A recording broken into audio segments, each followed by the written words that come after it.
Okay, so let's talk about artisan keycaps. The first one I had was this seashell keycap. I saw it posted sa groups namin and for 500 pesos, I think that was fairly priced naman. I just made a rookie mistake here kasi nilagay ko siya sa escape. I thought this was a good idea kasi nakahiwalay siya from the rest of the keys, making it stand out from the others. But then I realized that escape is one of those keys you press frequently, kaya nabugbog yung stem niya. And since resin lang naman ito, nabali siya eventually. This was a learning experience for me na hindi dapat nilalagay ang artisan keycaps sa mga keys na laging pinipindot.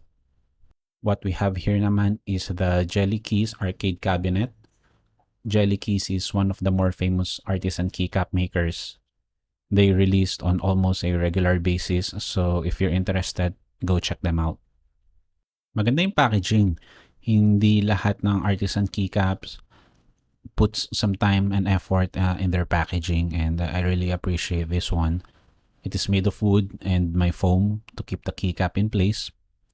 It also comes with a dog tag authenticity badge. I ordered this one way back April 2020 and dumating siya sa akin around November of the same year. 7 months is pretty much an average waiting time for this hobby. So yeah, that's to be expected. Ang mali ko lang dito is I chose a standard shipping, and usually with that option, it goes through the post office. And dito siya tumagal, no? So yeah, no more standard shipping. The next two are from HotKeysProject. They usually have in-stock items in their store, kaya hindi mo kailangan maghintay ng sobrang tagal. This one's the Astronaut Skull, and this one's the Raven. Isa sa mga signature features nila is yung helmet or visor. Yung eyes din nila is translucent, kaya tumatagos yung RGB. They really look nice, lalo na kapag madilim and nagfa-flash yung ilaw ng keyboard mo. There is nothing too fancy pagdating sa case. Meron siyang slot sa gilid, so you can combine many of these together to form a grid na mukhang cabinet. The last one for this batch is from Key Cravings. I really like the case that it came with. Pinasadya pa, and may QR code din for you to register the keycap online. So that's something new. As for the craftsmanship naman, you can see that it is really well done. Kahit na medyo gas-gas na yung ganitong design, medyo common siya. Basta pulido ang pagkakagawa, it really stands out. Hindi ko lang siguro masyadong feel or gusto yung colorway. I guess you would say na impulse buy ito. But yeah, this was a Christmas edition and icy latte yung tawag sa kanya.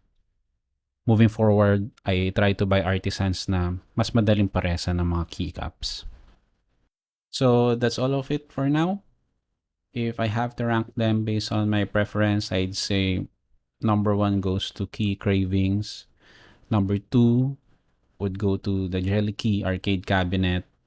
Third place goes to the 2 HotKeysProject.